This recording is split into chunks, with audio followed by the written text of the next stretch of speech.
This is Maurice Jones-Drew, and you're listening to the What's Bruin Show. 1, 2, 3, 4, 5, 6, 7, 8, UCLA, fight, fight, fight. You're listening to the What's Bruin Show, part of the What's Bruin Show Network, with your hosts, Jake Merrifield, Bill Shirley, Jamaal Artis, and Mike Regalado, bringing you anything and everything UCLA sports. And now, it's time for the What's Bruin Show. Well, hello and welcome back to What's Bruin. I am your host, Jake Merrifield, and I'm here for a fun little show with your calls. Coming back as promised after we did the post-game from the Las Vegas Bowl, starring Gronk, which went out on your feed, I think, on Sunday afternoon sometime. Thank you very much for listening to the What's Bruin Show on the What's Bruin Show Network. A bunch of great shows on one great feed. There will be a bare minimum starring me and my daughter, Megan, talking about her days at Cal, the University of California, Berkeley. And also, there will be some West Coast bias coming up soon, I'm sure, as Jamaal is still very excited about Shohei and the Lakers and all that good stuff. And who knows? Maybe we'll add another show before long. Who knows about that? But you can contact us. whatsbruinshow@gmail.com is the email. You can get us on Twitter at whatsbruinshow, as well as on the hotline. That's what this show's about. Your calls, 805-399-4WBS, Sagarena, Troy. I'm going to go over for a Friendsmas over at their house next Friday. Very excited about that. Apparently, there's going to be a lot of board games involved, and I imagine I'll be the only one there in anything other than Cardinal and Gold, but it still should be a fun time, I imagine. You can also check the show notes for our merch page, mylocker.net/shops/what's-bruin. That's a mouthful, I know, but you can get your What's Bruin Show merch there. And you can search us up on YouTube as well, What's Bruin Show. And all the shows go up there with a slideshow. And we want to thank you for your support all year long.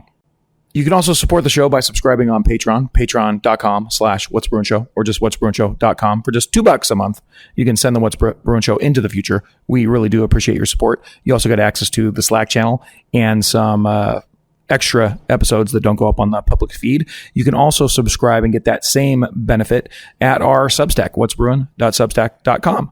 And I would like to point out that if you go to the Substack for this particular episode, I will have some photos up of us at the LA Bowl. Whenever I have any extra photos, I usually publish them on the Substack. So going back through this football season, there are most of the podcast articles will have a couple additional photos on there as well. So you can go there to look for that. The Substack is a little bit more expensive than the Patreon.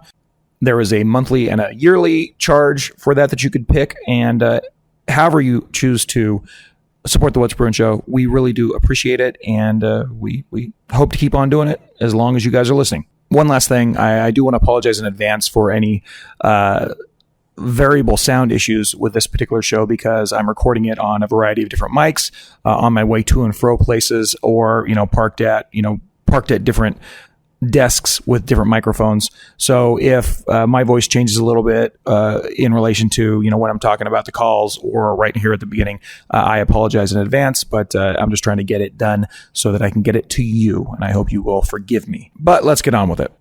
So it's the end of the football season now, and we already talked about on my post-game show, the show that went out just previously on this feed, about how even though we were happy about the LA Bowl, the overall football season was a big disappointment, and there's a lot of people that have a lot of hurt feelings about UCLA football right now, and the direction of the team and the direction of the coaching staff and the direction of the administration and all that.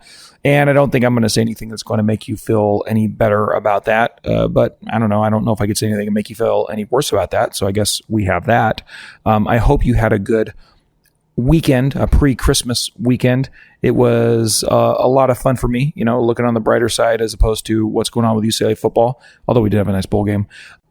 I personally had a pretty successful weekend, and I do want to celebrate that.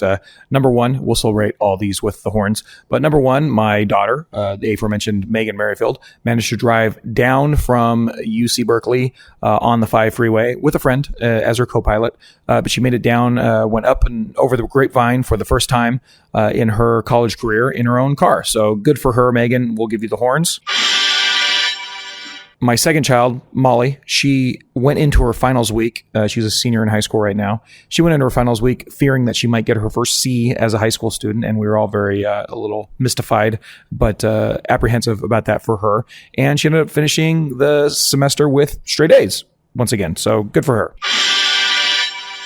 My youngest, the man-child Malcolm, he didn't know that he was going to go to a double event, but I dragged him to the LA Bowl, and he begrudgingly had a really good time, I think. And then I made him stay around at least for the beginning of the concert at the Kia Forum right afterwards, Queens of the Stone Age. And I think he had a good time overall, and he got to eat a big slice of pizza, and it was fun to have him along. So I'll give the horns for Malcolm and his adventures. And last but not least, I'm going to give the horns for myself because this last week, Malcolm, who's been working out like a little madman, he's only 13 years old, but he's, when we were at the Kia Forum and the guy was asking him how old he was, and I said 13, and the guy, shook his head in disbelief. He's a real biggin at this point, and carved out of stone apparently, but he's been working out like crazy. And however, much to his chagrin, his bench press went down 20 pounds in the last couple of weeks because he hasn't been as nose to the grindstone as he had been.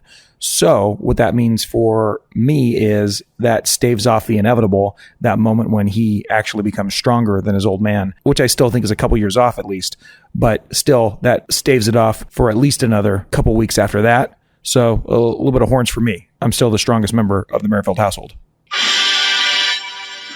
So I hope you're having some successes this holiday season. We did enjoy the LA Bowl, as I mentioned in the postgame show, and we do have some calls from the postgame show and also some business that was leading into the Bruin Bowl game this last Saturday. So let's get to your calls. And once again, we want to thank you for your support and calling the hotline all season long, 805-399-4WBS, Suck It, Reign of Troy. Who is up first? What's brewing, guys? Heading back after the LA Bowl. First of all, I just want to say, big congrats to this team for finally winning a bowl game after 10 years, almost a decade. Just awesome to get that win. Second of all, I want to say F you to Donkey State. Who do we say? Donkey State. I freaking can't stand Boise State, so glad we beat those guys. Third, I'm sure you guys talked about this already, but what the heck happened in this game? Why wasn't Ethan Garber starting?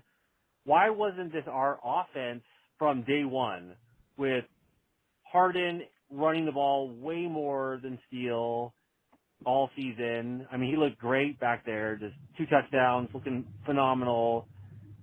Garber's playing all the snaps and throwing balls down the field to Ford, to J. Mike.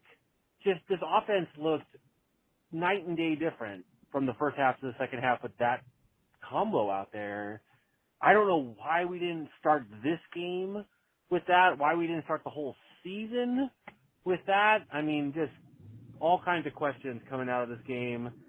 But super excited. Go Bruins. Get to end on a great note. So feeling good about that. Hey, I'll take a win. I'll take a bowl win. I know it was meaningless. I'm sure people will say, boo-boo, fire Chip.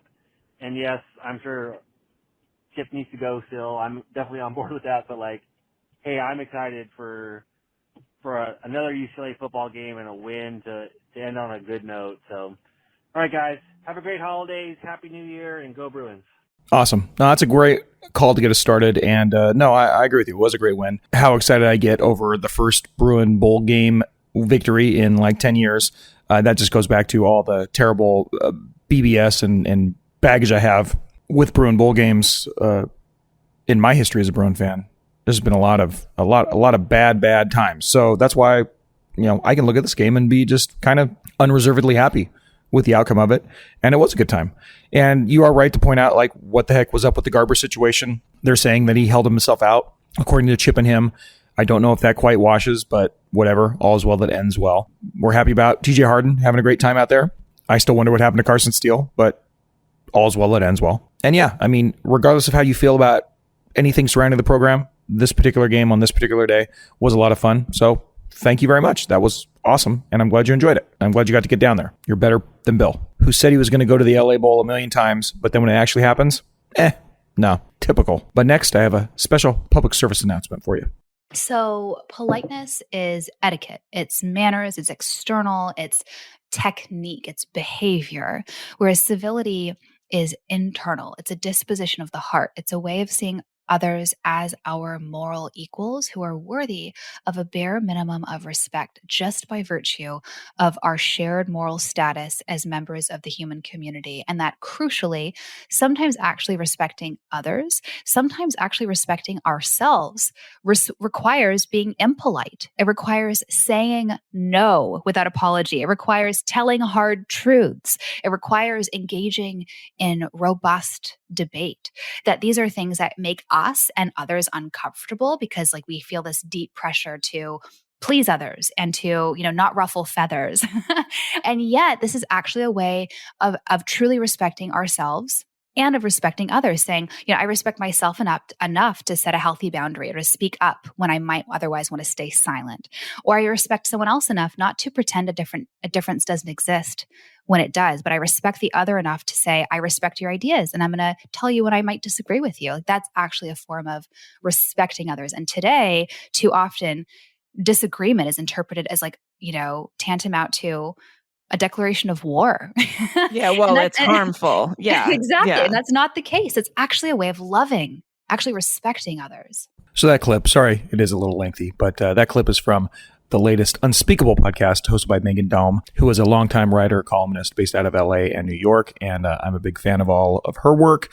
And that was a guest that she had on talking about the importance of keeping civility. And the guest she had on that was speaking about civility was Alexander Hudson, who wrote a book on the subject. So, what I thought, they're talking about actual real world stuff, stuff that's important. But the same lesson could also apply to sports talk and how we feel about our teams and how we discuss things with fellow fans and fellow commentators. And gee whiz, everyone knows how much fun it is to talk trash at your rivals and whatnot.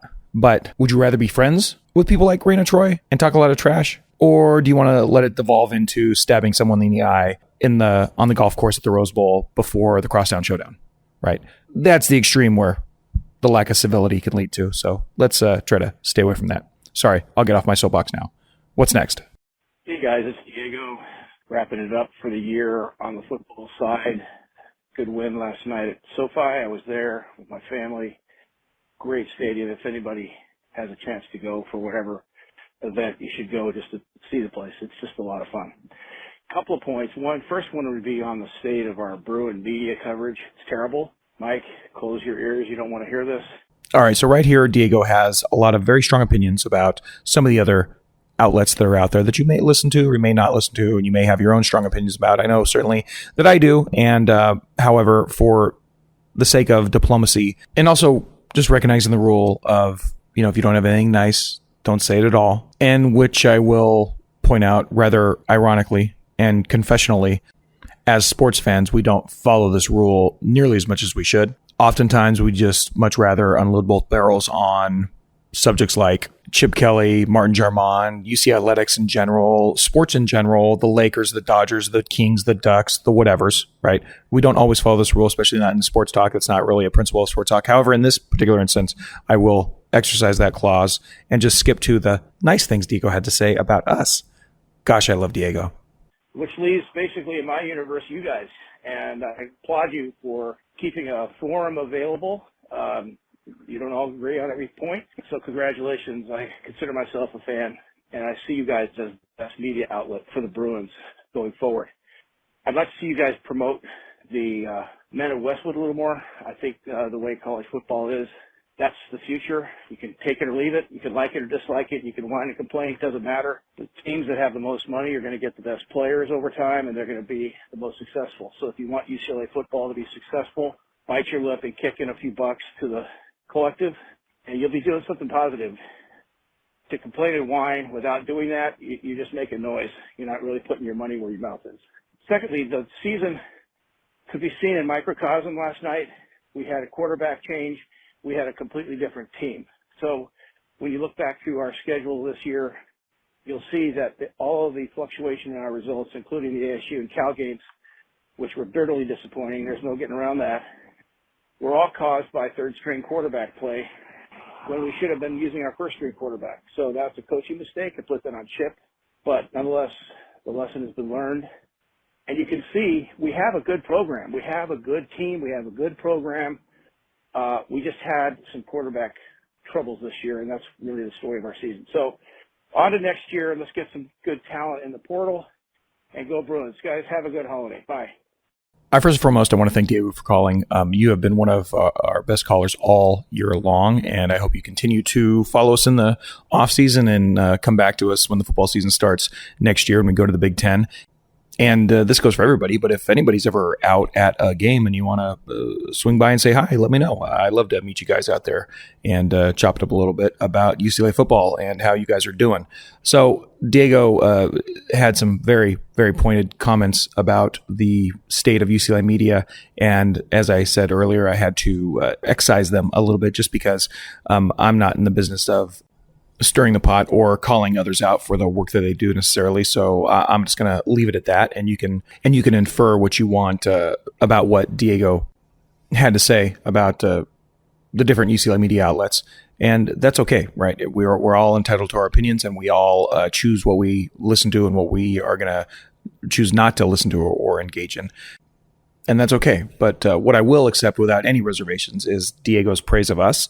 Thank you very much. I do think our ability to have a relatively civil discussion revolving around UCLA athletics is a strength of our show, and allowing you guys to kind of say what you guys want to say, whatever it is that you want to say, is also something that is a goal for us. So that's going to be something that we continue to keep on doing. And I think it is important. And honestly, like when we get into the end of the year and how down we were on what the product on the field was, I do feel like we got a little bit away from that. But, you know, a little bit of this is just kind of releasing our inner feelings about, you know, this event that we pour so much of our heart into week to week. And that is, you know, watching the Bruins go out there and play football. So, you know, sometimes we're going to come up a little bit short as to what we actually present. But that's why when we're all feeling after they lose to Arizona State, and obviously it's an inexplicable result and there really is no excuse for it, you know, I just didn't want to get on there and have just a normal call-in show where people are just yelling fire Kelly and fire Jamaal and all that stuff. I mean, that doesn't do it for me either. And I would much rather lean fully into it and go full apocalypse. Let's go. Shame, shame, shame. And have some fun with it. And that's what I try to do. And hopefully I didn't go too far down the rabbit hole on that one. And we were able to kind of bring it back to some normality and sanity. But regardless, you know, we appreciate all of your calls, no matter what you have to say. That's one of the things that makes you want to keep doing the show. So as much as we can continue that, thank you for your engagement. As far as the football goes, I think I said this during my post-game show, a couple of days ago, and that is, I still will, you know, if you go through the decision process and how they went from Garbers to Moore, back to Garbers, and then, you know, quarterback du jour based on injury towards the end of the season, you know, it all goes back to the Dante Moore coming to Westwood. It all kind of gets twisted from there. And if they don't get Dante Moore, I think this season turns out completely different. Honestly, like the feeling behind the season is completely different. Now, you don't have any control over who gets hurt, who doesn't get hurt, but I just feel like that is where the kind of the nexus point was. And with that being said, if I went back and made all these decisions over again, if I were in control of it, I don't think I would have made different decisions. As far as when you have Garbers and Moore in a competition at the beginning of the season, it was obvious that Moore was the better quarterback right then and there. Now, it didn't turn out that way, but that's what it looked like, right? Because Ethan was tight, Moore wasn't. He kind of let it all hang out, and he earned that spot. But then we get to Pac-12 play, he wasn't ready, obviously. And then switching back to Garbers, like, that's a defensible decision, and I understand why it was made. But from there, it was kind of like it was already a little bit too far gone. You know, you get that Utah win, maybe you're on the road and you're more competitive against Oregon State with Ethan Garbers, and I think that's all very, very likely. But it wasn't to be, you know. It's kind of like we just took Cal's field goal kicker. Yay. I'm very excited. I wish we would have done that before the season, right? Do you think a few more field goals would have made a difference on this team? I think it would have. Reliability and confidence in a field goal kicker would have made a difference on this team? I think it would have. Sheesh. Everything about this year was a little Just the sequence and the timing was off. And sometimes that's how it is. You know, that we'll look back in the season and Jesus be like, man, that could have been a good one. But it turns out it was just meh. But Diego, thank you very much for calling. And like I said, I hope you stick with us, and I hope you all do. And thank you very much, everybody, for all of your calls. Oh, one other thing I wanted to get to in response to what Diego was saying and what's been just swirling around college football lately is just the idea that we need to spend more money on Men of Westwood just as Bruins, or just as football programs across the country need to put more into NIL to bring in the recruits and yada, yada, yada. And I completely understand the math of that. And I think what Diego is saying is true to a degree, right? However, I don't know. Everybody I talk to and everybody I listen to as well, it just seems like this is an unsustainable bit. And maybe this is this window where it is kind of like the Wild West, and the teams that get the most money can directly pay the players through NIL. And there's this window where you can just like cash in big right now, right here and right now. But I don't know if that's how it's going to stay. It doesn't seem like that's a real workable solution to me. And also, I just, no matter how good I want the Bruins to be, and I want them competing for conference titles, I already said that, right? I don't know how sustainable it is for any team other than the Alabamas and the Ohio States and those type of teams to spend on recruits that have never even played a down of college football. And just sticking to the principle of the matter, that doesn't seem like the best strategy to me either. I would much rather, and I think I said this a few days ago, I think UCLA has plenty of advantages that lend itself to getting good recruits outside of the bounds of NIL. And I think obviously you have to like mark exceptions for like quarterbacks, maybe offensive tackles or something like that, right? Your big, super bona fide 5-star locks, which, by the way, I'm not sure UCLA should be in the business of going after anyway, because they always seem to not work out. Hey, Mike, where are you? But I think there are so many kids out there that can play college football at a high level. And I think that one of the strengths that Chip Kelly has is guys that come into this program generally get better at playing football while they're here. Dante Moore excluded, or maybe being the exception that proves a rule. But I still think that if UCLA and Chip Kelly, or whoever the coach is, would just recruit at a normal level, recruit to the strengths of what UCLA is, there's enough talent across the country, I think, to field a team that is plenty good and that is able to compete. And then once you get them in here and you turn these guys into players, then I think it's absolutely, and this is where my vision and Diego's vision, I think, cross over. You absolutely need money in the program, contributing to Men of Westwood, or however it is, whatever the system will be, money in the program to hold on to players. To me, that's where I think the NIL should be going. You bring guys in, they prove it on the field, even if it's just 1 year. You can see the talent. It translates. And then you lock them in and try to keep them here in Westwood for as long as they're going to play college football. To me, that is the way to go. I hope that's what it turns into. And also, I hope that you can bring in a coach, have him have a good year, and not instantly lose him to a crosstown rival that's in the same conference as you, and that presumably is getting the same network paychecks that you are. That still is just disgraceful. But I digress. All right, what do we have next? And thank you once again, Diego. What's brewing? News. Breaking news on a weekly basis. News just in. All right, as I mentioned before, there is huge breaking news, and that is that UCLA has landed their next field goal kicker. Giving you a little bit of extra horns there, but you might look at this at first glance. Oh, but first the news. I forgot to give the guy's name. So this apparently is just another player coming down the 5 freeway in the Cal to UCLA pipeline. Of course, last year we got J. Mike and Oladejo in the transfer portal from the Cal Golden Bears. Suck at Cal. And now this year, already committed. This is the tweet. First of all, I would like to thank head coach Chip Kelly, Coach Nudo, Coach Schiffers, Ethan Young for this amazing opportunity. After lots of consideration, I am excited to announce my commitment to UCLA football. And that is from Mateen Bagani, kicker of the Cal Golden Bears. No more. Now he is a UCLA Bruin Bear.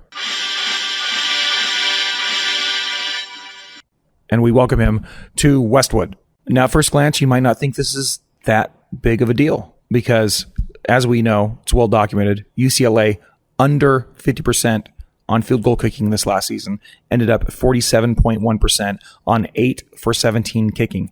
It was very, very, very, very bad. Just a shame. RJ Lopez, Glessner could not get it done, and it was just a repeated point of failure throughout the season. So what did the Bruins go out and do? They go out, they had the 12th best kicking game in the Pac-12. They go get the kicker from the team that had the 11th best kicking game in the Pac-12. Moving up one step, one rung on the ladder, right? Rome wasn't built in a day. They have moved up. Something to celebrate, right? Because Cal was not 47% from field goal range. They were 61.1%. That's a whole 14 percentage point difference. They were not 8 for 17 like the Bruins. They were 11 for 18. Much better. Well, not that much better. So, at first you might say, oh, big deal. They went and stole the kicker from a team that had almost as crappy of a kicking game as they do. Yikes. Sheesh. That's not going to make things much better. However, if you actually look at how Mr. Bettine actually kicked, Cal football had that horrible ranking on field goal kicks because they opened the season 3 for 9. Whoever their field goal kicker was at the beginning of the season in their non-conference games against North Texas, Auburn, and Idaho, they went 3 for 9. That's 1 for 3 in the first game, 1 for 4 against Auburn. That's why they lost that goddamn game. They should have beat Auburn. And 1 for 2 against Idaho. However, from that point in the season, young Mateen Begani comes onto the field for the Golden Bears. He did not play in games 1, 2, or 3. And he ends up going 8 for 9 in conference play. Let's hear it. Go Bruins! Let's get an 8 clap. Go Bruins. Go Bruins. I know it's early, but right here, right now, I'm telling you, one of my magic men for the 2024 UCLA football season, the first in the Big Ten, is going to be none other than Mateen Begani. He's number 49 right now. I don't know what he'll end up as a Bruin, but welcome to UCLA football. We desperately needed you. All right, let's get to another call. Hi, What's Bruin Show. This is Carrie. I am very happy that the Bruins were able to pull off a win. I'm really happy for the players, especially the seniors. It was so nice to see Latu there. Just happy for those guys. I think Schlee actually played his best game, but I don't think they would have won the game had it not been for Garbers. So I'm curious about the backup quarterback situation. Would have loved to see Chase in there for his final year, at least some snaps, but I'm hoping there's a good backup quarterback next season. The men's basketball game, I see a lot of posts just hating on this men's basketball team, but I see a lot of potential there. I think they're just trying to find their identity and figure it out. I think they will, and I hope they get into the tournament. But it was obviously a loss, but I still see them being competitive, and just they need put those last pieces together, and I think they'll be all right. So yeah, I hope you guys had a good time either at the game or watching the game, and thanks so much for your show. Looking forward to hearing your thoughts. Go Bruins. It is so great to hear from you, Carrie, yet again. Thank you very much. You've been one of the new contributors to the show this year, and we always love hearing your voice. With that being said, yeah, I kind of agree with you that I think they would have. I don't know. I don't know if they would have lost the game if Schlee would have kept playing. He had driven them down inside the red zone with that other big run, and I kind of feel like it certainly went up for grabs. Let's put it that way. I would not have been surprised if the Bruins would have gone on to lose that bowl game, but I also wouldn't have been surprised if they had grinded out a win, something like in the 20 to 20, 21-20 range or something like that. Boise State still battling, but the Bruins just kind of grinded out. And either way, it's obvious who the best Bruin quarterback was this season, and it's completely what could have been if we would have had Garbers for the entire season as the unquestioned starting quarterback, right? So, it is what it is. There's nothing to go back and say, in second guessing, it doesn't do any good. It just is what it is. So we look forward to next year. Hopefully the Bruin quarterback situation is solidified. Hopefully Garbers will have somebody to throw the ball to, right? And if you're telling me that they're going to have Kyle Ford, J. Michael Sturdivant, and Habermill back as the base for that, I'd say I think they're in pretty good shape right there, right? And if you tell me TJ Harden's back, I think they're in pretty good shape there too, right? So it looks like there is every reason to believe that going to Big Ten play next year, regardless of what their record is or how they do in the actual games, because we have to think about the defense and the special teams and all that stuff. But they just bolstered their special teams today or yesterday with a transfer portal recruit I'll get to in a few minutes. But regardless of how you feel about the UCLA administration or Chip Kelly as the head coach or all those things, they're probably going to be much better on offense next year just by default. And if, it kind of goes back to what we've been saying the years before this year, it's like if they can just scrounge together a defense, they'll probably be all right. Now that's the question. Is all right good enough for us as Bruin fans? Are we ready to say, oh, you know what, let's just, not try to recruit any good players and let's just kind of, stay in our lane and accept 8 wins in a bowl game every year. And that's what the fate of UCLA football will be. I don't think that, I know I'm not happy with that. I want the Bruins. I really, honestly, I said it a couple days ago, I could care less about the playoff and the national championship. I as long as I've been a Bruin fan, I've never really cared about that because it's something that's kind of, I think, silly to shoot for. And it's something that, so many circumstances have to go right that I'm not going to worry about that until the team is actually there. Right. I'm not going to spend any time contemplating it at this point. But I want the Bruins' goal to always be trying to win the conference that they're in. Now, that conference should be the Pac-12. Unfortunately, that's gone the way of the dodo. So now it's the Big Ten. So I know there's a lot of big guns, a lot of big shiny things out there in the Big Ten, and that's a long hill to climb. But if UCLA is not shooting to win the Big Ten, then I am disappointed with their expectations. And that's, I think, really where most of my concern about the state of the program is. Although I could be convinced the other way. So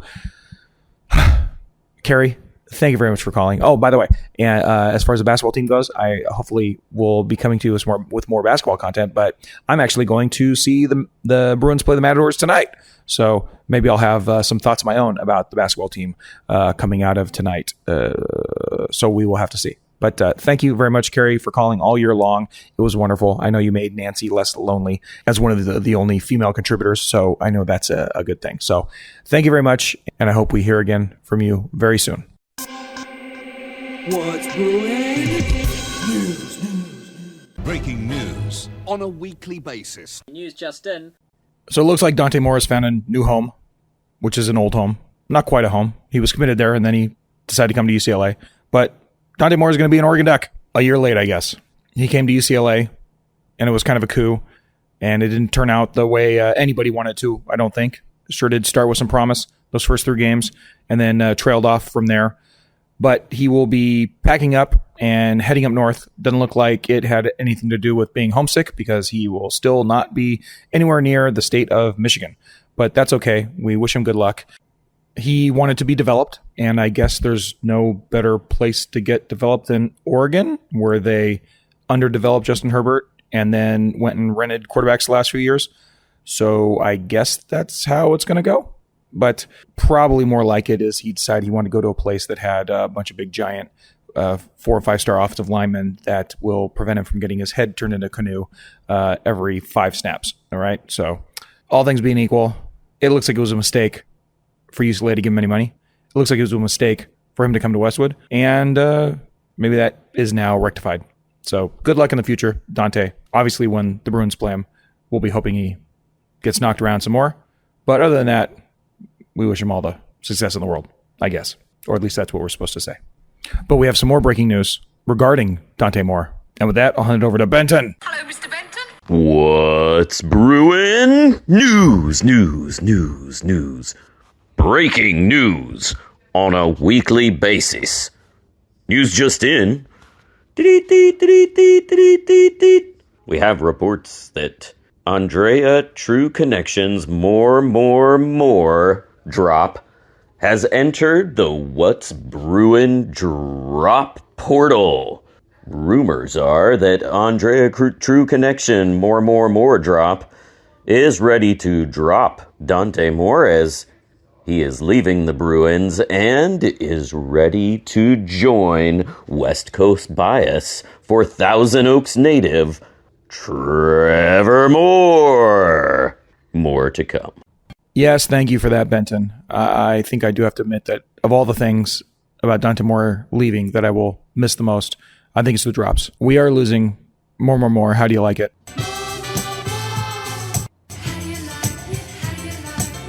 But I do like Ben's idea of transferring it over to West Coast Bias. Although I don't know how much we actually will be able to use it, but I guess that will depend on Jamaal. But to finally answer the question that I posed in the off season, and that is, do you want more? I guess we can definitively say not anymore. Thank you, Mr. Benton. Hello, Mr. Benton. Okay, one of the last little bits I want to get to right now is just another bit of news near and dear to our hearts that made it into the regular media at large. This is a clip from a Ringer podcast called The Town, which covers media news, like streaming and Netflix and why doesn't Paramount Plus fold and all those other things like that. But guess what? They covered something really important to us in their episode, Biggest Debacles of 2023. Get a load of this. Let's move on. This is my favorite category. This is the underrated disaster of the year. I'm venturing into sports for this one, to something near and dear to my heart. We'll just say the Pac-12 as the underrated disaster of the year. You know what? Okay, that is not underrated in my world. It's something I bitch about constantly to my college friends. So for those who haven't paid that close attention, look, we're at this moment where even if the market for sports rights is plateauing a little bit or is not as crazy as it was a couple of years ago, the big college sports leagues, can get huge deals. The SEC, Big Ten, even Big 12 have done really well. And the Pac-12, which has a couple of the best sports colleges in the country and many top ones. I mean, this season they had like 6 teams in the top 25 at one point. For a while. They football. Completely screwed up its negotiations. So much so that the league will cease to exist because USC and UCLA are going to the Big Ten, which should really be called the Big 20 at this point. And then you've got other schools going to the ACC, and you've got only 3 or 4 schools left in the original Pac-12 around. And it's just two, I believe. Washington State and Oregon State. Yes, it's 2 teams, and they're going to have to align with some other Mountain West or something. A really crazy indictment of the job done by the Pac-12 commissioners that you have the conference representing the West Coast, which produces the highest share of the top athletes in many, many sports. And they couldn't even figure out how to sustain themselves. It really is an embarrassment, and everyone involved should be ashamed of themselves and never work in this business again. I agree. That really does say it all. Just what an embarrassment the Pac-12 turned out to be at the end. At first, for the last 30 years, they were just horribly incapable, just like all the rest of the conferences were horribly incapable. But then the SEC, the Big Ten, they got it together, and it was survival of the fittest. Big 12 survive, but not our wonderful Pac-12. Rest in peace. All right, I know this has been a weird show, but the last thing I have for you is a little bit of traffic advice for the holiday season. I mean, just more gobbledygook from the sheriff. They kick out.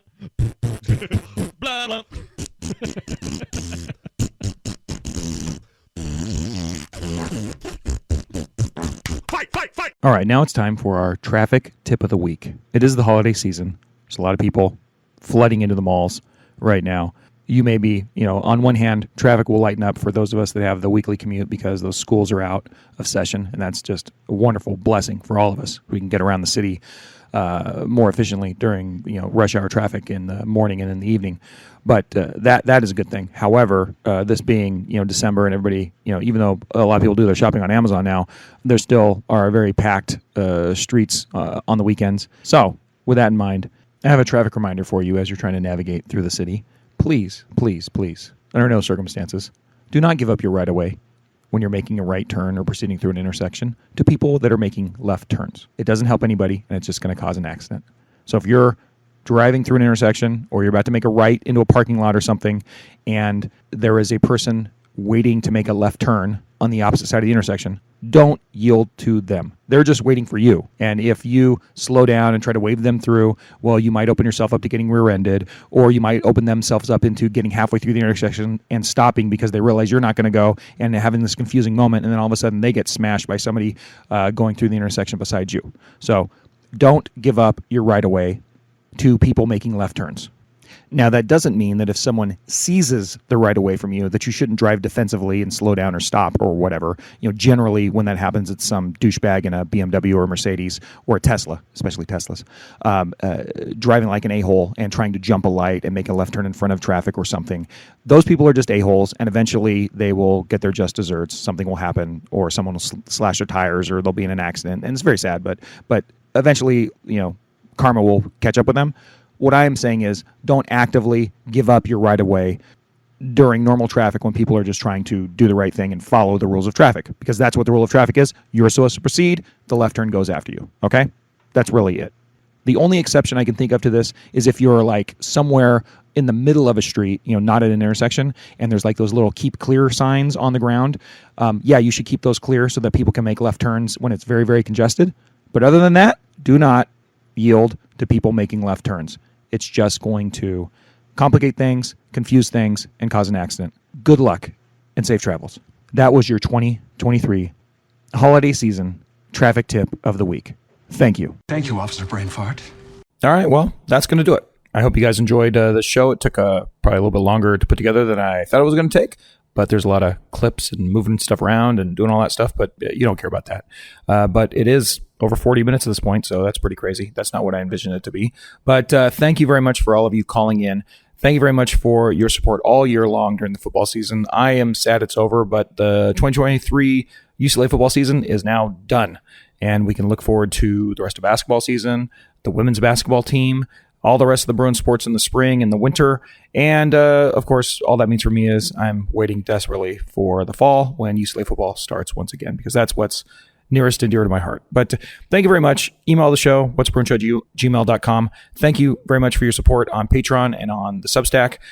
Keep all that going. I'm sure we'll come back to you with some sort of summary over signing day, which may or may not be a big deal for UCLA. But we'll get to all that. There's plenty of time now to talk about the offseason, because it's just started. So until next time, happy holidays. Hope you really enjoy this time of year. I know I do. We'll see you next time, and go Bruins. Good evening. Smoke 'em if you got it. That was the What's Bruin Show. Try us tomorrow. Same bat time, same bat channel. It's gotta be in and out, Mom. In and out. Well, I need the door closed. Thank you for your cooperation. Dude, Rob, we play some ball on the West Coast. The final word is boob.